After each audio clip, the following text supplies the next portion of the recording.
Well, welcome back, everyone. Lights, camera, action. It's Make Our World Your Runway. You know, this is the weekly show that interviews the most fascinating individuals from the world of modeling, fashion, beauty, business, and even the entertainment industry. And as always, we have a great guest and a great show planned for you today.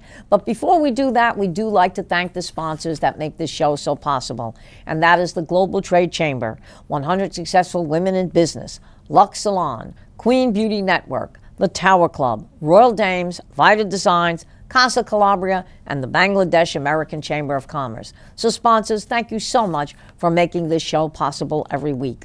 And I also want to tell our viewers, remember to subscribe to the Global Trade Chamber YouTube channel so that you can see all the shows from Make Our World Your Runway and Success Stories. And I highly recommend our viewers to tune into Success Stories because this show does feature the most amazing women in the world of business and community service. So from humble beginnings to successful entrepreneurs, these women will totally inspire you. And as always, get ready for some exciting conferences, speakers, and awards as the 100 Successful Women in Business and the Global Trade Chamber will come to a city near you.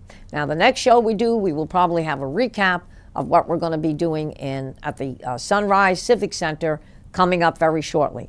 But always remember to stay tuned because you never know where that next city is going to be. And of course, you can always go to events at globaltradechamber.com for all the information, or www.100swb also for all the information on 100 Successful Women in Business. And now, ladies and gentlemen, we are on to our show. We've got a fabulous guest here today. I mean, she is just amazing, and she's going to be telling you about some wonderful things that she's doing. But also, I want to give you a little insight about her. She's a devoted wife, mother, grandmother, and active community leader who has proudly called Sunrise home for the past 10 years. Married for 20 years, and that is a great accomplishment, to her husband. And they moved to Sunrise a decade ago to build a strong future for their family. They are proud parents of 4 grown children and grandchildren, 6 to be exact, with the 7th one on the way.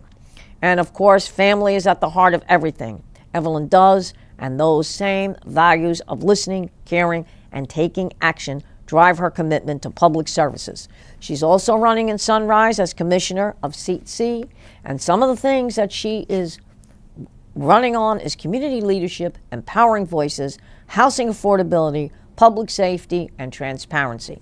So ladies and gentlemen, without further ado, please welcome Miss Evelyn Bryant to Make Our World Your Runway. Evelyn, welcome. Thank you for having me today. This is amazing. It's a pleasure to be here today. Yeah, it's a pleasure to have you, and I have to say, I'm very impressed on some of the things that you're running on. I mean, seems like we think alike.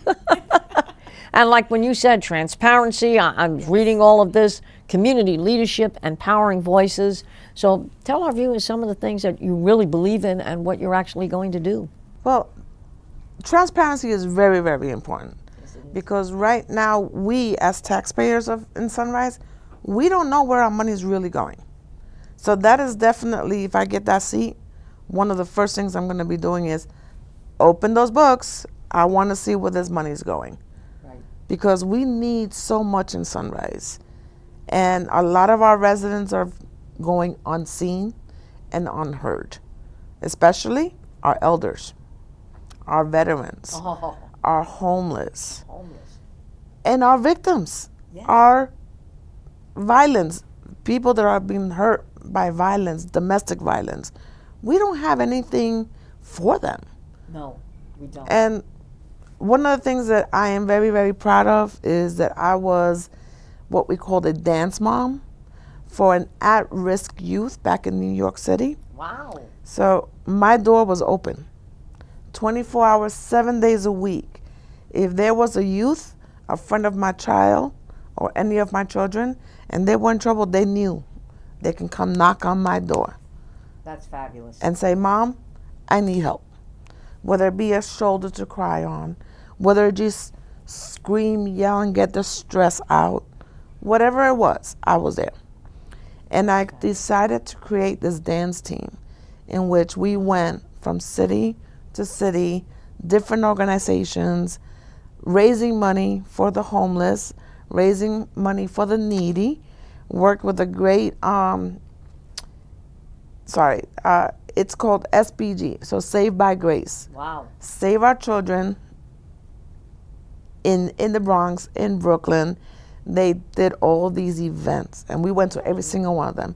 We never got $1, all volunteer work. But you know what? Those kids enjoyed themselves. Yes. Because whatever frustration they had, they took it out on the dance floor. Yeah, that's right. They took it out on the dance. They had something to do. Exactly, exactly. And that empowers them too, because that gives them hope as well too, okay? There was a gentleman in New Jersey by the name of Dick Watson, and he had an organization called Talent Unlimited. And myself, because I'm a singer, and he would get dancers, and we would go around to all the nursing homes and hospitals on the weekend and put on shows, okay? And same thing, we did not get paid, but that hour and a half, that the pleasure that we gave these people was unbelievable. And they used to ask him, they'd say, do you want to get paid? He said, if you want to give a donation, fine. He says, but we don't ask for any money. And sometimes the places would pay him, and he would go to the veterans home, and he would go to some of these other places, and he would donate that money. But it was great, because we knew every Sunday, or sometimes on a Saturday, we could go out there. And this Talent Unlimited, we really built it. Right. It was built so big that when Atlantic City would, they would have a show every year on the boardwalk in June, okay? And we got invited. We even got invited to be on the floats, okay? Nice. And the hotels loved it. I mean, Caesar's Palace put a lot of money behind that when they heard what we were doing. So when you said that, it brought back that memory to me, okay? It used to be called Beach Fest. And it would be Beach Fest 99, Beach Fest 2000. It was absolutely wonderful. It was a wonderful. We did every Puerto Rican parade, every Dominican parade. Whatever parades we had in Manhattan, my dance team was there. You know, we did the Puerto Rican Day Parade a couple of years ago. How I actually started out with my business was I started out with Ms. Latina International, okay? And I knew when I came here, I knew the Latin market was very big, okay? And we got a lot of women, and we even had a scholarship for them, because there were a lot of Latin pageants in South Florida, but no one was doing a scholarship program. And Al Otero knew someone at Nova Southeastern University, and we were able to get 2 scholarships, one for our Ms. Division and one for our teen. It was $40,000, so it was $80,000 total, but it was $10,000 a year for 4 years. And one of my girls who won, she actually finished her law degree, okay, at Nova Southeastern University. But we became so big that we finally, I had to evolve. We still have Miss Latina International, but now we evolved into Miss International World. And what we do is, every year I try to work with a different charitable organization.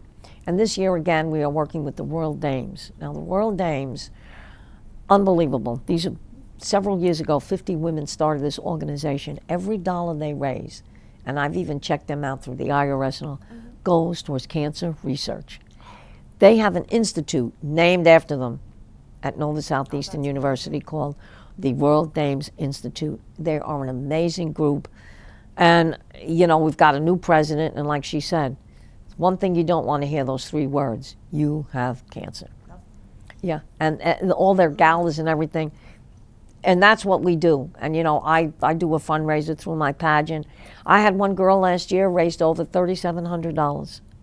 That's nice. Yeah, and we were able, with extra money that came in, we were able to give that money to the World Dames. Unfortunately, my mom was a cancer survivor, and I recently lost her about 4 years ago. So, but yeah, cancer it's a tough cookie. And you know, when you mention that, my father, he was in remission for a long time. He had gotten lymphoma, okay, leukemia lymphoma. He was in remission for 13 years, thank God, okay? And then just at the end, then dementia set in. He was 85 when he passed, okay? And, you know, my father being a veteran, and my father had worked for public service gas company up in New Jersey for 25 years. Oh, wow. Amazing. And even when my father retired, they kept my mother on the health insurance. You don't get that today, but a company like that, okay. But, you know, there again, you've got so many people that have cancer. I've got a cousin right now that has to take cancer medicine. She was telling me, Angela, $400 a month. Expensive. I said, doesn't your insurance cover it? She said, no. I said, you got to be kidding me. She said, no. She said, doesn't cover it. And when her husband got cancer, a lot of his treatments weren't covered. She said, all the money I had saved, I had to put into that. And I sat back and I said, you know, if we lived in a jungle, I could understand that, but this great country that we live in, why is it that most people don't have health care? And I always say, health care is not a privilege, it's a right. Exactly, it's a right. It's a right. I don't care if you got $1 or $1 million. Trying to take that right away from everyone. And I don't understand why. Especially veterans that have fought for this country, whether it's past, present. You know, you look at some of these veterans, there's still some World War II veterans alive. I just read a gentleman, 103 years old. I mean, these men fought for freedom. They fought for these rights. And then you look out on the street and you see homeless veterans, and I'm like, what is the world coming to? Exactly. And then here in our city, we have resources. Yes. We do have resources. I mean, we have buildings that were closed down, schools that were closed down. Why can't we turn those schools into something that can help? They're big. Yeah, exactly. We got a section for our veterans. Right. Section for the homeless. Section for domestic violence. Somewhere where the children can go. Our children are our future. Yes, the children are. They are our future. Why can't we have something where instead of having them running around their bicycles or scooters or going out shooting schools, Thank you. why don't we have a resource for them to go? Exactly. YMCA or a paid program. A paid program. Right now the parents are working paycheck to paycheck Thank you. to maintain a roof over their head, food in their stomach, clothes on their backs. That's right. And that was one of the reasons why I did what I did with my dance team. Because some of these parents didn't have anywhere to send their children. No, they didn't have it. There's no after-school programs. Yeah, I would have anywhere from 20 to 21 kids in my house Oh, I love it. at any given time. And I'm Dominican descendant. Right. I was raised Dominican. So you know those big, what they call ollas, Yes. arroz con pollo, chicken and rice, big pot, fed all the kids. That is absolutely fantastic. Yeah. I know when I hear stories, and my mother used to tell me, God bless my mother, she lived to 94 years old. Okay? This was a woman who, I mean, she had been through everything. And I think sometimes I get my strength from my mother. And at the end, unfortunately, we had to put her in a nursing home, and that's where she passed away. But until that, she had no cancer. She was not a diabetic, no heart disease. And I tell people, you're going to laugh. At that age, she still had all her own teeth. Yeah. I said, unbelievable. I mean, at 93 years old, she was still driving the car. Oh, wow. And she lived with me. She lived with me after my dad passed away. She lived with me for 15 years. She'd get on that bathroom floor every morning and scrub it. I said, Ma, you're the only one that uses the bathroom. I said, why don't you take a breath? Oh, no, because that's how my grandmother was. She'd be over there like this, scrubbing that floor, and I'm like, I remember those times. yeah. And and if she'd see dirt somewhere, get off your butt. That's how she used to talk. I said, she would like, there's a lot of lazy people out there. They don't know what it's like. And I said, Ma, you know, the world has changed. At her age, though, she couldn't accept it. She couldn't accept change. It was not the world that she knew. It's not what she came out of. Correct.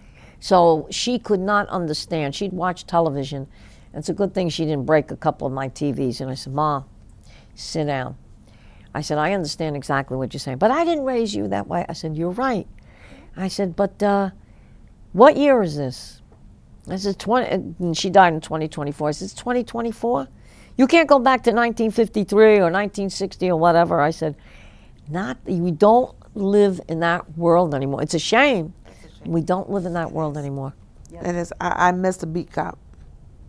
I miss the beat cop. All the beat cops, I used to love them. I knew all their names. Every single one of the beat cops knew everyone's child's name and every child's parent. That's right. I miss that. And they kept our streets safe. You know, when I was a kid, we used to watch the Three Stooges or the Little Rascals. and they had a gentleman dressed up as a cop, Officer Joe Bolton, and he'd be on that TV. But it was great because we'd watch him, and you know he was a made-up police officer, but he used to tell us, "Now, kids, listen. You're watching the Three Stooges. Don't go call somebody a knucklehead and hit him over the head with a bottle." He was great that way, you know. And me personally, I go way back. I used to love the Keystone Cops. Saturday morning, the Keystone Cops. They used to film it out of Englewood, New Jersey. They were funnier than the Three Stooges. But these even cartoons have changed today. Oh, yes. When I still watch Bugs Bunny on Saturday morning. I have to tune that in. But the kids today don't have the same cartoons. The Little Rascals disappeared. Three Stooges, you get them once in a while, but cartoons are different. You know, and you got a lot different. Yeah. And you got to be careful what cartoons they're watching. Thank you. Because there's always a message behind those cartoons. Yes, there is. There's not an improper message. But nowadays, children are on their phones. That's all they do. That's their babysitter. Oh, a yeah. cell phone is their babysitter. Oh, yeah. You know, I had it was funny because I went to a youth program, and they said, "What do you mean you watch cartoons on Saturday morning?" I said, "Yeah." I said, "As old as I am." I said, "I watch the Bugs Bunny hour." You do? I said, "Yeah." I said, "I even watch Woody Woodpecker." They look at me and go, "You're old." I said, "Yeah, I am." I said, "I admit it." I said, But those were the best ones. Those were the best ones. Those were the best ones. Exactly. And our kids do not know how to cherish that now. No. They don't. Also, look at the Ed Sullivan Show. That ran for years in New York City. Yeah. Faithfully, families used to gather around a TV set on Sunday night and watch that show. Okay? You don't have that anymore. No. There's no such thing as a family dinner. No. Well, in my house, sorry, let me correct myself. In your house, yes. In my house, we have Sunday night. Every Sunday, my daughter comes over with her partner, her children, and we sit around the table and we have dinner. That's great. Every Sunday night. Oh, yeah. I get to get the grandkids on every Friday, so she comes over to pick them up on Sunday. But we still have our dinner together. Yeah, and we still spend our time together. That's the greatest thing, family time. My husband and I were talking about that the other day. And my cousin and I, my other cousin, we were on the phone yesterday for Mother's Day. We had a three-way. And they said, "Remember Sundays?" I said, "Oh, yeah." I said, "Listen," I said, "my mother would make dinner. She'd make dinner early. At 4 o'clock in the afternoon, we were at our brother's house. Everybody piled into our brother's house." I remember those days. And my Uncle Tony was the biggest Frank Sinatra fan you ever wanted to see. He'd stay up in Atlantic City. He stayed online at 2 o'clock in the morning to see his show. So we got an education on Frank Sinatra. He'd put on all the albums.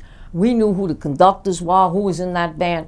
My cousin said, we laughed at it at the time. She said, but when you think about it now, I said, yeah, those were some great times. Yes. Or my mother's, which my great Uncle Jim, my mother's Uncle Jim, on Saturday nights we would buy his house, okay, and we all piled in over there. Yep, I remember those days too. Yeah. When I was young, it would be my mother with all my aunts, my uncles, all the cousins, all under one roof. Under one roof. Different places every other weekend, but we were all under one roof. All under one roof. And my husband. The cousins together, growing up together. Some of them still live here in Florida, some live elsewhere, Right. but I'm still in contact with those cousins. Yeah, I'm in contact with all mine, yes. But it's like right now, my grandkids don't really know each other because they're all over the place. Unbelievable. I know. They know of each other, but as far as knowing each other, it's not the same. It's not the same, no. See, and that's one thing my cousins and I on my mother's side, well, one of my cousins on my father's side, we still, even if it's on social media, we still talk. We still get there. I talk to my cousin Paul almost every other day, okay? And we have my mother's, the last of the immediate family, my mother's sister. Her baby sister's very, very ill right now. Her daughter even flew up from Colorado, and she said to me, she says, I'm not going to go home. She says, I think this is the beginning of the end. So she's staying in New York right now because it'd be a hop, skip, and a jump to get into Jersey. And she said, I said, what about work? She said, no, I can work remotely. She said, but I have this funny feeling right now. And my aunt seems to be getting every day these mini strokes. They don't know how much longer. She's, the dementia is very bad right now.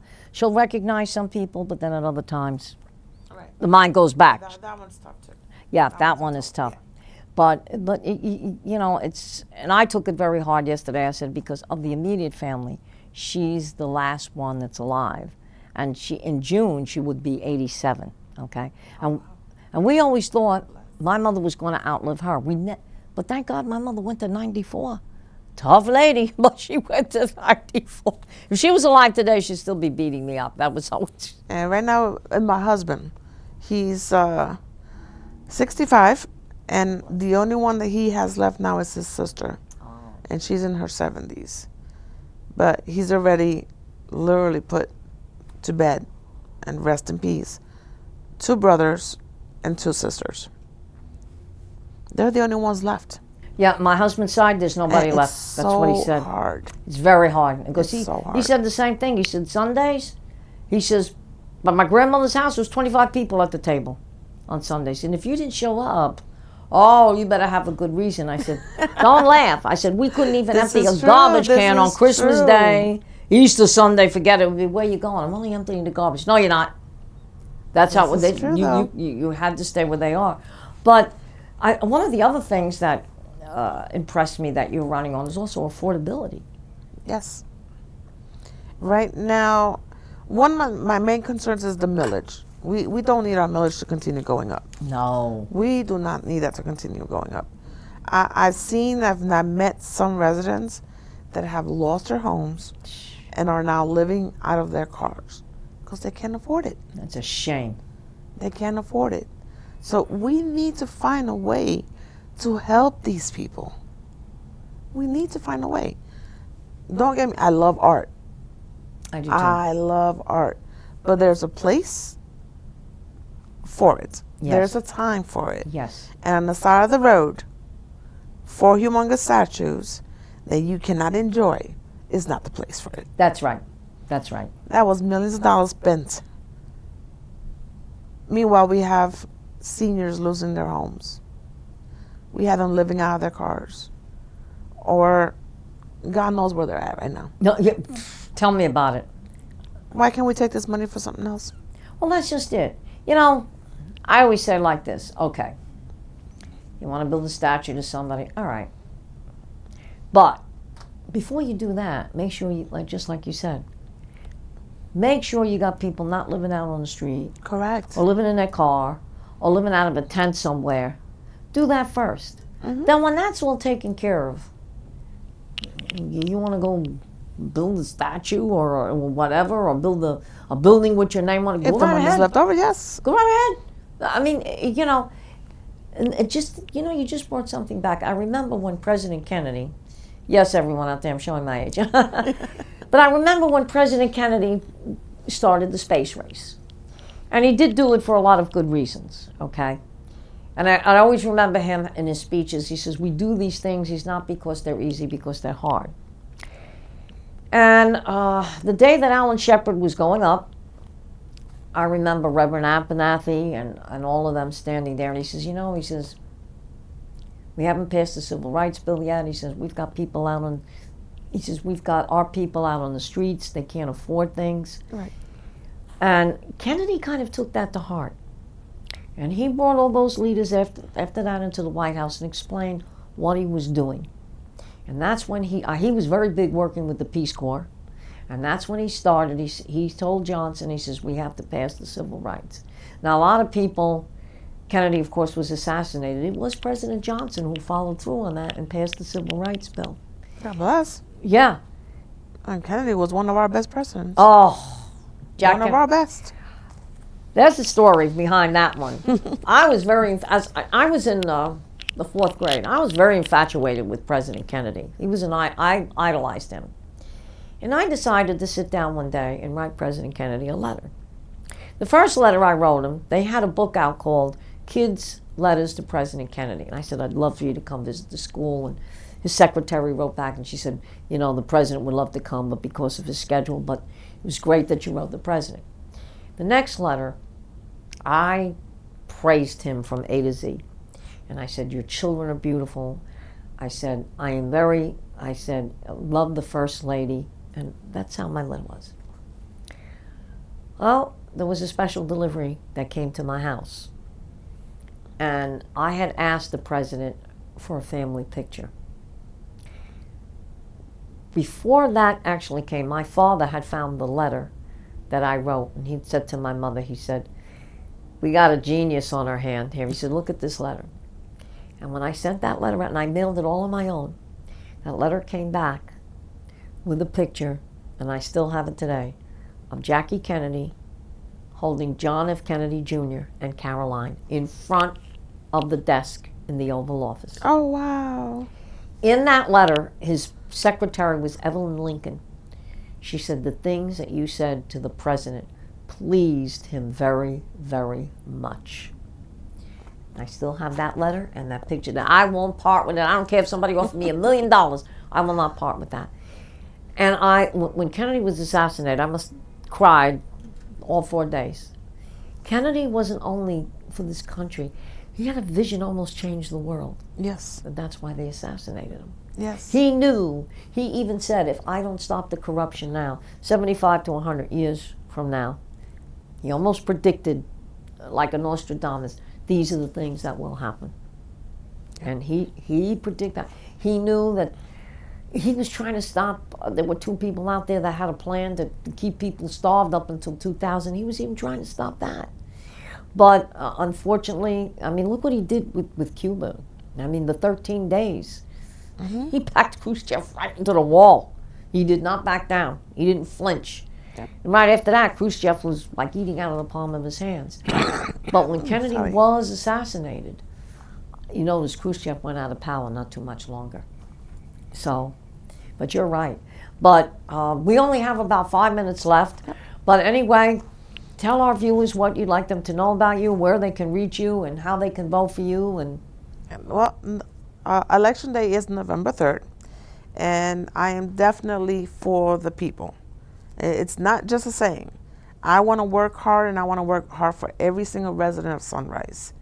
So if you feel your voice is not heard, you feel that you're not being seen, please feel free to reach out to me. I am Evelyn Bryant. My website is evelynbbryant.com. You can call me at 954-646-6280. That number again, 954-646-6280. Or email me at info@evelynbbryant.com. I will always have an open door policy.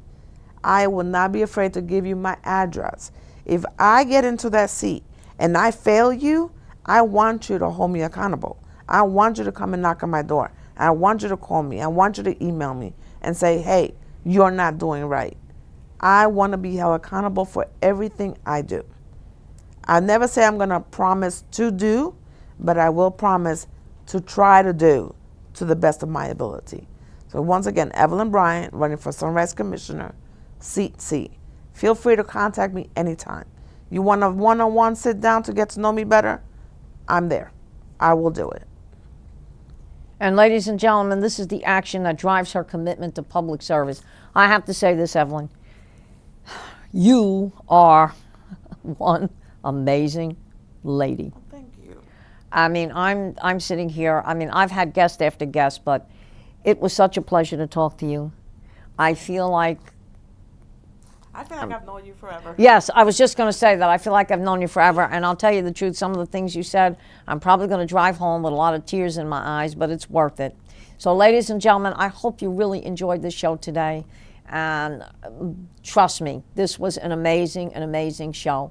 And as always, I do want to thank our viewers for tuning in, and remember to tune in every week to Make Our World Your Runway, because we will always try to give you a fabulous guest and do what's right for the community. So thank you so much, and we'll see you again.